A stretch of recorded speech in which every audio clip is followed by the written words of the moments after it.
Châtaignier, votre architecte d'intérieur. Je vais vous parler aujourd'hui de la mémoire. Comment l'intérieur de notre habitat peut nous aider à stimuler notre mémoire et comment pouvoir s'appuyer sur elle pour le bien vivre.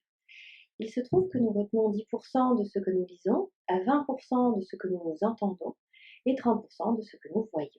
Riche de ces informations, on peut tout à fait se dire que si on a une liste d'actions que l'on peut cocher au fur et à mesure de la journée ou de la semaine, eh bien cela sera plus facile de mémoriser, car en même temps que je l'aurai fait, cocher me met dans une action et donc dans une activité et non pas une passivité.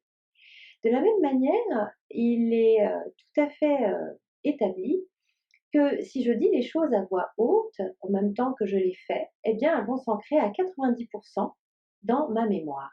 C'est-à-dire que si je me lève en allant vers ma salle de bain, en disant à voix haute, je vais prendre ma douche, ma mémoire va véritablement ancrer cette information.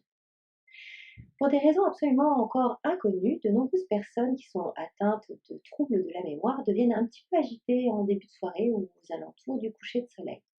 Il est important pour ça d'avoir un bon éclairage et je vous propose d'ailleurs, afin de compenser cette baisse de lumière, eh bien d'avoir dans les différentes pièces de vie des éclairages suffisants. De la même manière, votre mémoire a comme un compteur au jour. Eh bien, pour pouvoir la rebooster, pour pouvoir la remettre finalement compteur à zéro, n'hésitez pas à faire une petite sieste. Cette sieste va véritablement vous aider à avoir une fatigabilité qui sera amoindrie. Moins fatigué, eh bien, vous serez plus dispo et votre tête à mémoriser. Attention, la durée de la sieste doit être raisonnable. Donc faites-vous aider si jamais vous avez un petit peu peur que cette durée de sieste soit trop longue, par une horloge, une alarme qui pourra vous réveiller gentiment. Parler de ce que l'on peut aménager dans la maison pour faciliter et sécuriser les déplacements. Placer de manière judicieuse les mobiliers et les différentes plantes et autres qui peuvent entraver la circulation de votre habitat est important dans le sens où si vous vous réveillez, par exemple, soit en pleine nuit, soit après un petit somme, de ne pas vous cogner par désorientation parce que vous ne vous rappelez plus très bien dans quelle pièce vous êtes. Donc ça, il est important. Et puis, n'hésitez pas non plus à mettre des rampes si besoin. Vous pouvez les faire poser dans les escaliers, près du cabinet de toilette, de la cabine de douche ou de la baignoire pour faciliter l'entrée et la sortie. Attention à la solidité des murs.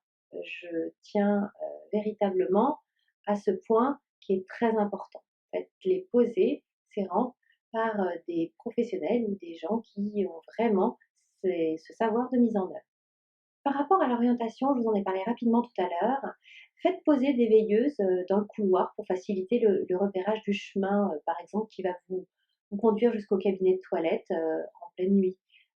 Parce que la désorientation sera moindre, voire même nulle, si vous savez où vous allez. Petite astuce également, n'hésitez pas à poser des panneaux identifiant les lieux, comme la cuisine, la salle de bain, le cabinet de toilette. Voilà, j'espère que ces astuces vous seront utiles. Je vous retrouve le mois prochain pour vous parler de la concentration. C'était Sylvie Châtaignier de votre atelier d'architecture d'intérieur Modular Design. J'ai été ravie de pouvoir vous parler aujourd'hui de la mémoire.